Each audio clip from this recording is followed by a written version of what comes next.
Okay, ready to dive in today? We're tackling You Are Here, and no, I don't mean where we are right now, recording this. Right. Though that is a question David Corona's project asks, in a way. But we're talking about his art project, the one riffing on Dante's Divine Comedy. And doing it in a way that's very much not stuck in the Middle Ages, catapulting classic literature into the digital world. It's a good way to put it. It's more even than a retelling. Corona's wrestling with those big ideas Dante did, right?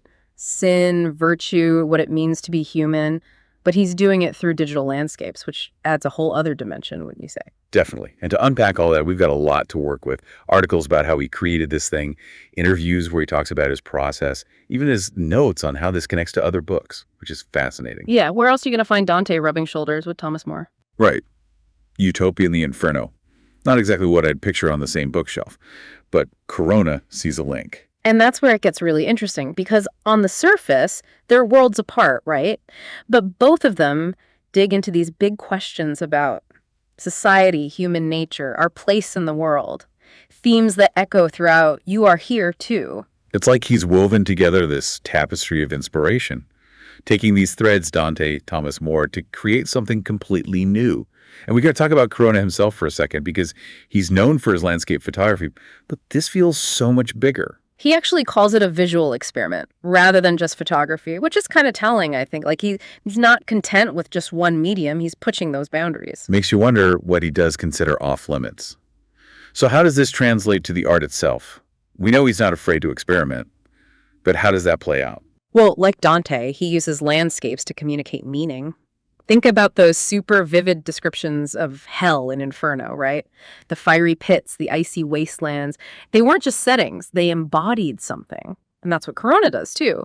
Uses photography and digital tools to create his own version of those landscapes. And he gives them these really evocative titles, too, like Caronte, Charon, the ferryman from Greek mythology, or Paramo, which means wasteland.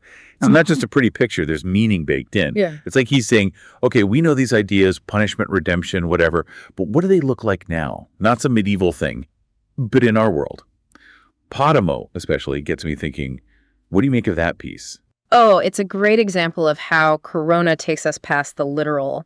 I was reading some interviews with him, and he talks about seeing the wasteland not as just like a place, but a state of mind. That feeling of being overwhelmed, isolated, kind of fits our always online world, don't you think? Totally. It's like we're making our own versions of hell, not with fire and brimstone, but with this constant stuff coming at us, the pressure to keep up. Exactly. And that's where his use of technology gets really interesting, because he's not just snapping these landscapes with a regular camera. He's using 3D scanning, GPS data. It makes these incredibly detailed worlds. See, I just see the photo. You feel like you could walk into it, right? I know he's even done VR and AR stuff with this project. Oh, yeah. He's very aware that screens are how we experience, well, pretty much everything now. VR, AR. It's like he's bridging that gap between the art and us. Instead of just looking at Paramo, imagine putting on a headset and suddenly you're there. Dry earth under your feet, that vast emptiness all around you. That's wild. Yeah. Takes it from observation to immersion. Like reading about Dante's Inferno is one thing, but to actually journey with him, that's another level. Right. And that drive to create a real experience. Yeah. That's what led him to the You Are Here app, too. The one that generates your own personal iris-scape, right? Yeah. That's the part that just blew my mind. But before we get into that, can we talk about the Trinities? That seems key to how this whole thing works. Oh, absolutely. They're essential. Think of them like building blocks for the landscapes, but not just visually, thematically, too. He takes these sets of three contrasting ideas. Like for existence, he's got knowledge, ignorance, consciousness to represent different sides of what it means to be human, you know? So not just knowing versus not knowing, but that in-between space, the journey from one to the other. Yeah. And that space is where it gets interesting. He does the same thing with order. So there's order, chaos, complex systems. And for humanity, it's virtue, sin / indifference. And these aren't just like abstract ideas. They're woven into the digital landscapes, and they form the basis for how the app works, too. Okay, so how do they translate to the app experience? What does that actually look like?